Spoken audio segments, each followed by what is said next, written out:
Hi hello నమస్తే. వాస్తవం టీవీకి స్వాగతం. నేను మీ దండుగుల శ్రీనివాస్.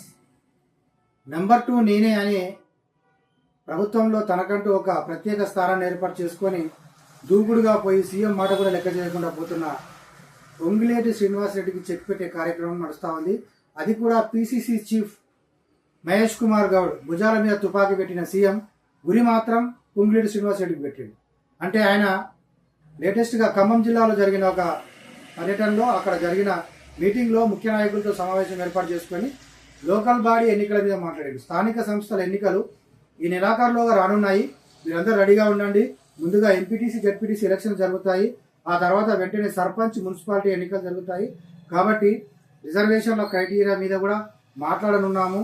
త్వరలో కేబినెట్ సమావేశం జరుగుతుంది అని ఏమేమో అంటే ఒక సీఎం స్థాయిలో డిస్కషన్ చేసి బయటకు వెల్లడించాల్సిన విషయాలను ఆయన చెప్పడం మూలంగా అంతకుముందు సీతక్క చెప్పినా కానీ లైట్ తీసుకున్నారు. కానీ ఇక్కడ పొంగిలేటి మాట్లాడిన విషయాన్ని మాత్రం రేవంత్ రెడ్డి సీరియస్గా తీసుకున్నాడు. పీసీసీ చీఫ్ మహేష్ కుమార్ గౌడ్తో వార్నింగ్ ఇప్పించాడు. ఫోన్లో ఏకంగా మహేష్ కుమార్ గౌడ్ ఫోన్ చేసి ఇది ఏం పద్ధతి, బీసీ రిజర్వేషన్కి సంబంధించి 42% బీసీలకు మనం ఇవ్వాల్సి ఉంది కాబట్టి దాని మీద మళ్ళీ కేబినెట్లో కూర్చోవాలా, మాట్లాడాలా, ఢిల్లీలో ఫైల్ ఉంది, మరి మనం పార్టీ పరంగా 42% ఇస్తామని చెప్పి బయటకు పోవాల్సి వస్తుంది. దానికి ముందు రైతు భరోసా కానీ ఇంకా కొన్ని పథకాలు ఇంప్లిమెంటేషన్ చేయాలి.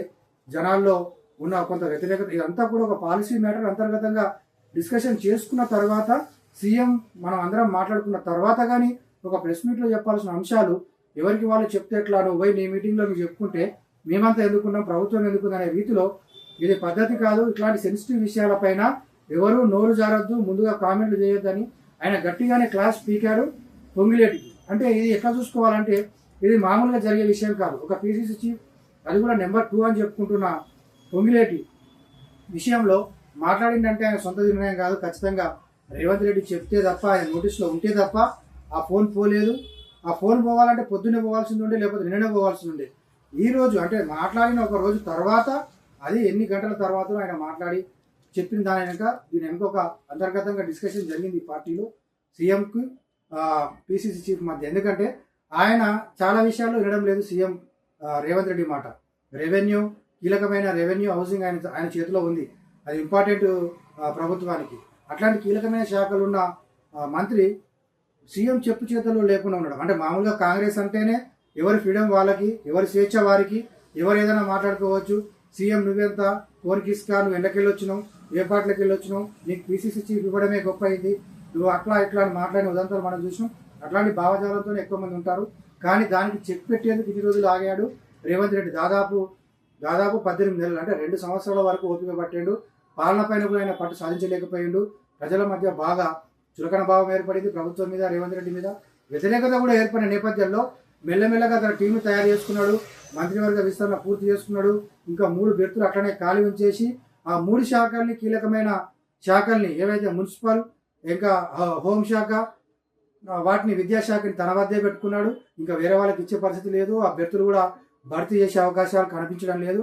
ఒకవేళ వీళ్ళు కింద మీద వేషాలు వేస్తే మళ్ళీ మరో విస్తరణ పేరుతో వీళ్ళని అవుట్ చేసేసి ఇంకా కొత్త వాళ్ళని తీసుకొని అట్లాంటి పరిస్థితి కూడా ఆయన పెట్టుకోవడం కోసం ఒక 3ని అట్లా సేఫ్గా పెట్టినట్టు మనం అనుకోవచ్చు.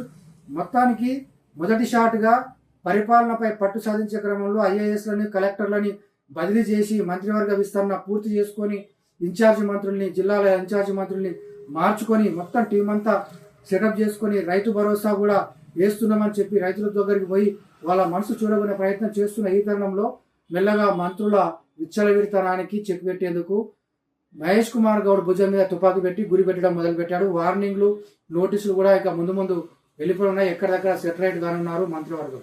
సీఎం చెప్తే తప్ప సీఎం ఒక రాజశేఖర్ రెడ్డి ఎట్లయితే నడిపించుకున్నాడో, తర్వాత కేసీఆర్ హయాం ఎట్లయితే జరిగిందో ఆ టైప్లో తన గుప్పిట్లో ఉండాలా మంత్రివర్గం.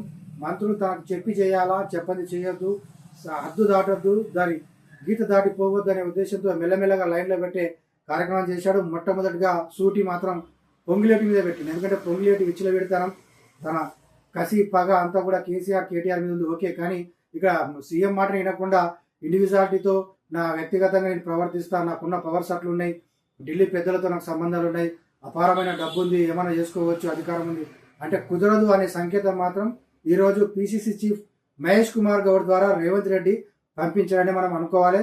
ఇది పొలిటికల్ సర్కిల్లో ఇప్పుడు జరుగుతున్న చర్చ.